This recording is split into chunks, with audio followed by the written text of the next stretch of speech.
Bonjour à tous, on se retrouve pour mes pronos pour la journée du dimanche 7 septembre. Avant de démarrer, je vous rappelle que vous pouvez vous abonner à la chaîne YouTube de The Turf, vous pouvez activer la cloche pour être informé dès qu'une nouvelle émission est postée.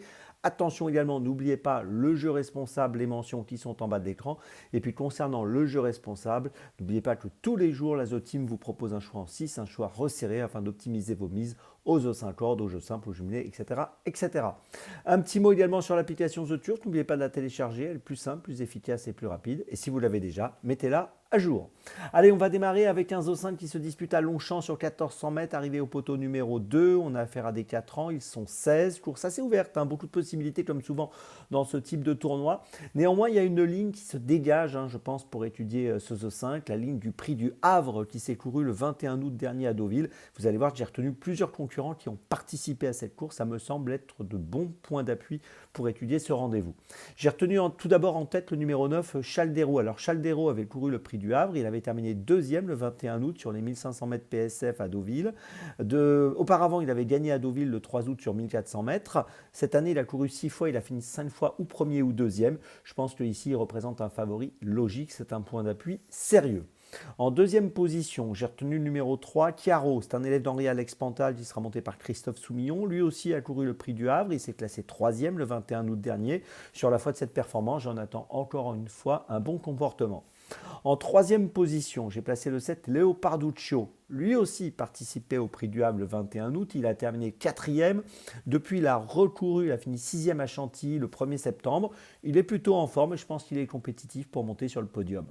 En quatrième position, j'ai placé le 4, Bellano. Attention à ce concurrent qui a peu couru cette année. Il a été absent entre le mois de décembre 2024 et le mois d'août 2025. Il a effectué une rentrée à Dieppe où il a fini 8e le 4 août. Et dans la foulée, il a couru le fameux prix du Havre où il s'est classé 7e. La performance était correcte. C'est un cheval qui est sur la montante. Il peut être très dangereux ici. Je l'ai placé 4e. J'aurais pu le mettre un peu plus haut. En cinquième position, j'ai placé le 5, Tortisambert. Alors c'est un cheval qu'on connaît bien maintenant à ce niveau de compétition. Ses 10 dernières courses, c'est 6 fois dans les 5. Il vient de finir 7e du prix de la place Morny, alors que Chiaro avait fini 6e. C'était le 6 juillet à Deauville sur les 1600 mètres ligne droite. Je pense que si tout se passe bien pour lui, il doit finir dans les 5. Et puis en sixième position, j'ai placé le 15 Wapi. Wapi qui a couru le prix du Havre lui aussi. Il avait terminé 10e ce jour-là. Bon, il avait fini de manière honorable, on va dire. Il avait terminé deuxième auparavant à Deauville au mois d'août, au début du mois d'août, derrière Leoparduccio. Et je pense qu'en bas de tableau, c'est un concurrent qui est compétitif et qui me semble capable d'espérer une place. Je vous résume mon choix en 6 donc pour ce Zo5 corps très ouvert, avec en point d'appui le numéro 9. Et puis derrière, je place les numéros 3, 7, 4, 5 et 15. Départ de la course, attention, pour ce dimanche, 15h15. Allez, on poursuit avec dans mes jumelles un numéro 100% Longchamp, puisque c'est une grosse journée, vous savez, c'est la journée des Arcs Trials où on prépare le week-end du Qatar Prix de l'Arc de Triomphe. J'ai commencé à 14h33, réunion 1, course 2, donc à Longchamp, avec le frère de Ace Impact, le numéro 5, Arrow Eagle. Alors c'est un cheval que je vous ai souvent donné dans cette émission et qui a souvent gagné, 10 courses, 6 victoires, c'est un bon cheval qui est en train de progresser, qui a franchi des paliers. Sa dernière victoire dans le Grand Prix de Chantilly au mois de juin était plutôt très, très plaisante. C'était sur 2400 mètres. Il sera encore sur 2400 mètres ici. C'est l'entraînement de Jean-Claude Rouget. Il est monté par Christian Nemro. Moi, je pense qu'il peut encore nous étonner. Et dans cette course, je pense qu'il est capable d'effectuer une petite rentrée gagnante avant le fameux week-end du Qatar Prix de l'Arc de Triomphe. J'y crois, le 5, Arrow Eagle dans la deuxième à Longchamp. C'est mon premier choix de la journée. Mon deuxième choix, ce sera à 15h50, réunion 1, course 4, avec un cheval qui a déjà fait ses preuves sur cette piste, le numéro 11, Henri Matisse, entraîné par Aidan O'Brien. Il sera monté par Christophe Soumillon, puisque Ryan Moore, vous savez, est sur la touche actuellement, en raison d'une fracture du fémur. Et donc, ce Henri Matisse, qui avait gagné la poule d'essai au mois de mai à Longchamp sur ce parcours des 1600 mètres, qui depuis a recouru, et sa dernière sortie a eu lieu à Goodwood dans les Success Stakes, où il a fini troisième, me semble capable de renouer avec la victoire pour son retour à Longchamp dans cette belle course Qatar Prix du Moulin de Longchamp, le numéro 11, Henri Matisse, c'est mon deuxième choix de la journée. Mon troisième choix, ce sera à 17h, réunion 1, course 6, avec dans cette sixième course le numéro 1, Les Phares.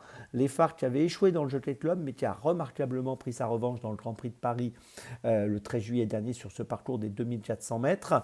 C'est un cheval qui vise aussi lui aussi le fameux week-end du Qatar Prix de l'Arc de Triomphe et pourquoi pas donc une victoire dans l'Arc de Triomphe. Ici, je pense qu'il a largement les capacités et les adversaires pour confirmer sa victoire du Grand Prix de Paris. Je lui fais confiance, même si c'est une petite rentrée bien sûr. Le numéro 1, Les Phares, dans la 6e à Longchamp, c'est mon troisième choix de la journée. Ma petite folie, ce sera aussi à Longchamp, 18h15, réunion une course 8 avec le numéro 6, Nova Hope. C'est une pouliche qui aura le numéro 16 dans les stalles de départ. C'est pas un cadeau sur ce parcours des 1400 mètres, arrivé au deuxième poteau, monté par Christiane Nemuro. Elle est en valeur 34, mais elle avait bien couru à Compiègne lors de sa dernière tentative au mois de juillet sur les 1400 mètres de Compiègne. Elle avait fini 4e d'un gros handicap. Auparavant, on l'avait vu gagner à Longchamp au début du mois de juin sur le parcours des 1600 mètres. Elle est en valeur 34, je l'ai dit, et je pense qu'à cette valeur, elle est encore compétitive et qu'elle peut jouer un bon rôle si Christiane Nemuro arrive à se sortir de ce numéro 16 dans les stalles de départ. C'est une concurrente qui peut faire afficher une cote autour des 8-10 euros dans cette 8e course à Longchamp, et c'est ma petite folie de cette journée, le numéro 6, Nova Hope. Je vous résume mes choix pour dans mes jumelles. Tout d'abord dans la 2e de Longchamp, le 5, Arrow Eagle. Ensuite dans la 4e de Longchamp, le 11, Henri Matisse. Ensuite dans la 6e de Longchamp, le 1, Les Phares, et enfin ma petite folie dans la 8e de Longchamp, le numéro 6, Nova Hope. Vous retrouvez Hugo demain, nous on se retrouve le jeudi 11 septembre, et d'ici là avec The Turf, ça va aller.